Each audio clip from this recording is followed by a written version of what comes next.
ನಟ ದರ್ಶನ್ ಸೇರಿದಂತೆ ಅವರ ಜೊತೆ ಇದ್ದಂತವರೆಲ್ಲರೂ ಕೂಡ ಇವತ್ತು ಕೋರ್ಟಿಗೆ ಹಾಜರಾಗಬೇಕು ಅಂತ ಹೇಳಿ ನ್ಯಾಯಾಲಯ ಹೇಳಿತ್ತು. ಅದರಂತೆ ಇದೀಗ ನಟ ದರ್ಶನ್ ಕೂಡ ಹಾಜರಾಗಿದ್ದಾರೆ. ನ್ಯಾಯಾಲಯಕ್ಕೆ ಹಾಜರಾಗಿದ್ದಾರೆ ನಟ ದರ್ಶನ್. ತುಳಸಿ ಪೂಜೆ ನೆರವೇರಿಸಿ ಕೋರ್ಟ್ಗೆ ದರ್ಶನ್ ಆಗಮನ ಆಗಿದೆ. ಕೋರ್ಟ್ಗೆ ಹಾಜರು ಆಗುವ ಮೊದಲು ಫ್ಯಾನ್ಸ್ಗಳ ಜೊತೆ ಭೇಟಿಯಾಗಿದೆ. ಆರ್ ನಗರ ನಿವಾಸದ ಎದುರು ಫ್ಯಾನ್ಸ್ಗೆ ಶೇಕ್ ಹ್ಯಾಂಡ್ ಮಾಡಿದ್ದಾರೆ.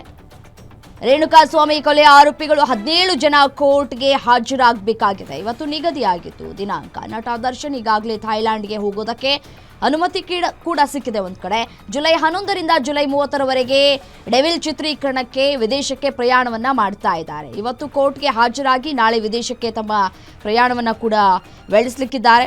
ದರ್ಶನ್ ಅಂಡ್ ಗ್ಯಾಂಗ್ ಕೋರ್ಟ್ಗೆ ಹಾಜರಾಗಬೇಕಾಗಿತ್ತು. ಅದರಂತೆ ಇದೀಗ ದರ್ಶನ್ ಕೂಡ ಹಾಜರಾಗಿದ್ದಾರೆ. ಎಲ್ಲರೂ ಕೂಡ ಕೋರ್ಟಿಗೆ ಹಾಜರಾಗಬೇಕು ಅನ್ನೋದು ಕೋರ್ಟ್ ಕೂಡ ಹೇಳಿತ್ತು. ಅದರಂತೆಯೇ ಇದೀಗ ನೋಡಿ ದೃಶ್ಯದಲ್ಲೂ ಕೂಡ ಗಮನಿಸ್ತಾ ಇದ್ರಿ. ಒಂದು ಕಡೆ ಅವರ ಆರ್ ನಗರದ ನಿವಾಸದ ಮನೆಯ ಮುಂದೆ ಸಾಕಷ್ಟು ಅಭಿಮಾನಿಗಳು ನಿಂತಿದ್ದಾರೆ. ಪ್ರತಿಯೊಬ್ಬರನ್ನೂ ಕೂಡ ಮಾತನಾಡಿಸಿ ಶೇಕ್ ಹ್ಯಾಂಡ್ ಮಾಡ್ತಾ ಇರುವಂತಹ ದೃಶ್ಯವನ್ನು ಒಂದು ವಿಂಡೋದಲ್ಲಿ ಗಮನಿಸ್ತಾ ಇದ್ದೀರಿ. ಮತ್ತೊಂದು ವಿಂಡೋದಲ್ಲಿ ನ್ಯಾಯಾಲಯಕ್ಕೆ ಹಾಜರಾಗಿದ್ದಾರೆ ನಟ ದರ್ಶನ್.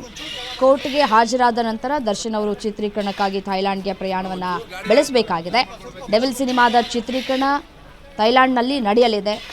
ನೋಡಿ, ಹಾಡು, ಒಂದು ಸಾಹಸಮಯ ಸನ್ನಿವೇಶಗಳು ಕೂಡ ಆ ಒಂದು ದೇಶದಲ್ಲಿ ಸೆರೆ ಹಿಡಿಯೋದಕ್ಕೆ ನಿರ್ದೇಶಕರು ಪ್ಲ್ಯಾನ್ಗಳನ್ನು ಕೂಡ ಈಗಾಗಲೇ ಮಾಡಿಕೊಂಡಿದ್ರು. ಅವರಿಗೆ ಜೂನ್ ತಿಂಗಳಲ್ಲೇ ಅವಕಾಶಗಳನ್ನು ಕೋರ್ಟ್ ಕೊಟ್ಟಿತ್ತು. ಕಾರಣಾಂತರಗಳಿಂದ ಮುಂದೂಡಲ್ಪಟ್ಟಿತ್ತು. ಸೊ ಹಾಗಾಗಿ ಮತ್ತೆ ಕೋರ್ಟ್ ಮೊರೆ ಹೋಗಿದ್ರು ಮೊನ್ನೆ.